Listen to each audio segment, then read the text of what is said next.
So here's example 1. We want to find the intercepts, the equation of the axis of symmetry, and the coordinates of the vertex of y equals negative 2.5 x squared minus 7.5 x plus 10. So if you were given this question a couple of days ago, then what we would try to do is complete the square to find our vertex and find out a bunch of other stuff. Okay, what we're going to do right now is we're going to factor out the negative 2.5 and just take a quick look to see if what we have left is factorable. Because now we have a couple of options. Before, we just had the standard form, which was the ax minus p squared plus q. And that would tell us our vertex, but it wouldn't help us find our x-intercepts. Now, if we can write it in the factored form, then we could find our x-intercepts right away. So we're going to see if we can find it through factoring, and then go from there. Yes? Wouldn't it be minus 4 and positive 3x? Yes, it should be minus 4 and positive 3x. Good eye. Oh, look at this. Yeah. Oh, that was a fail. Here we go. This man. Oh, yes. Perfect.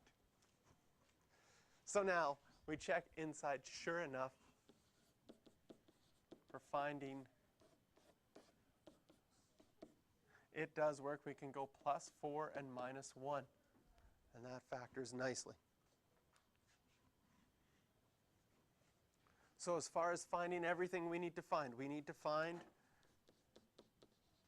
x-intercepts and y-intercepts. Our x-intercepts, now that we've factored it, that would be plugging 0 in for y. And that's going to happen when x is equal to negative 4 and when x is equal to 1. To find our y-intercept, that's just when x is equal to 0. If we go back to our original equation and plug in 0 for x, we find out our y-intercept is at 10.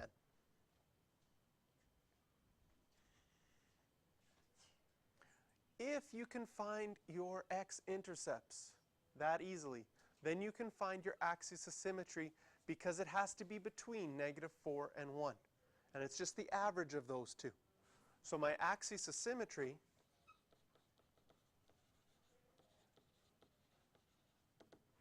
if I just add those values up, negative 4 plus 1, and divide it by 2, I'm going to get negative 3 over 2. And that will be my axis of symmetry.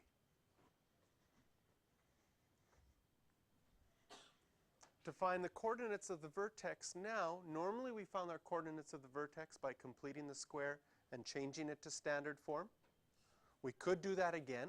But since we have the x-coordinate of our vertex, because it's the same as the axis of symmetry, we can find the y-coordinate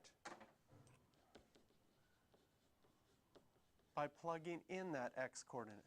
So y would equal, and we can go right to the original equation, negative 2.5, plug in negative 3 over 2 squared, minus 7.5 times negative 3 over 2 plus 10.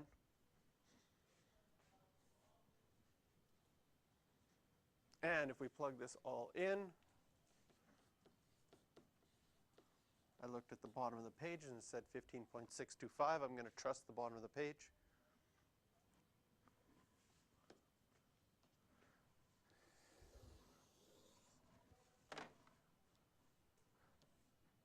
And now we know what our vertex is. Our x-coordinate was negative 3 over 2, and our y-coordinate is 15.625.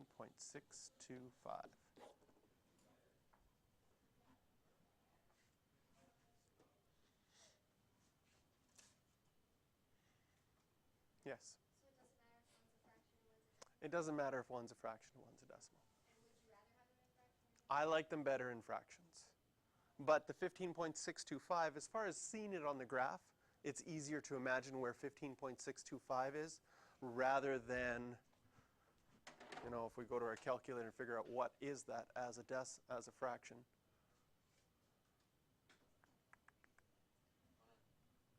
15.625. I'm going to change that to a fraction. Right? 125 over 8 isn't as easy to imagine where that is on my graph, whereas 15.625 works out better that way.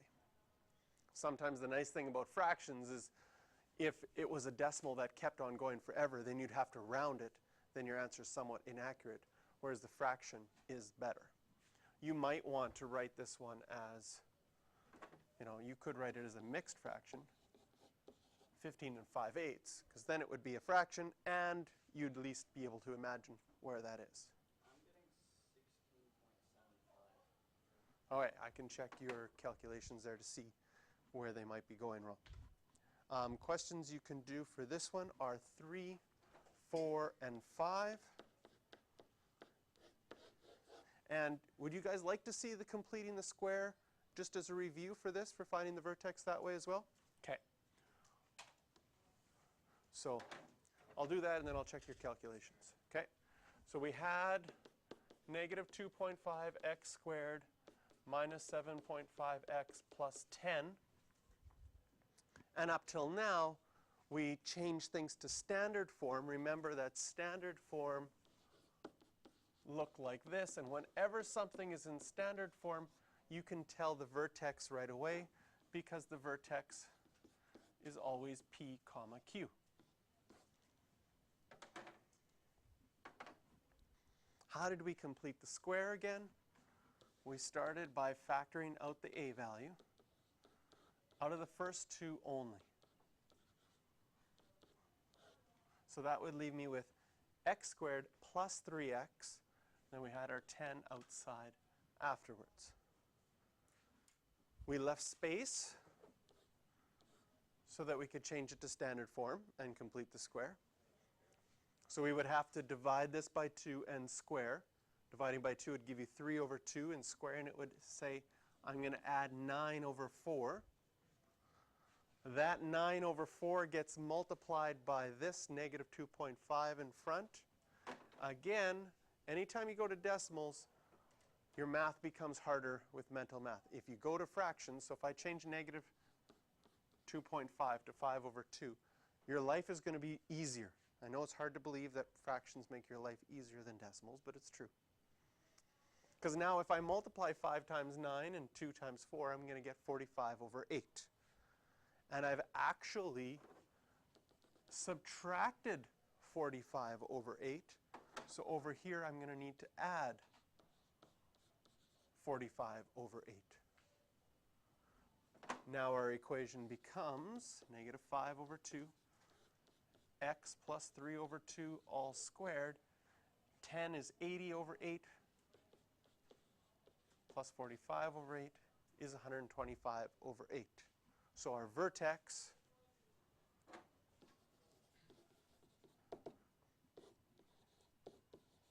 is negative 3 over 2, remember the opposite sign there, comma 125 over 8, which is 15.625.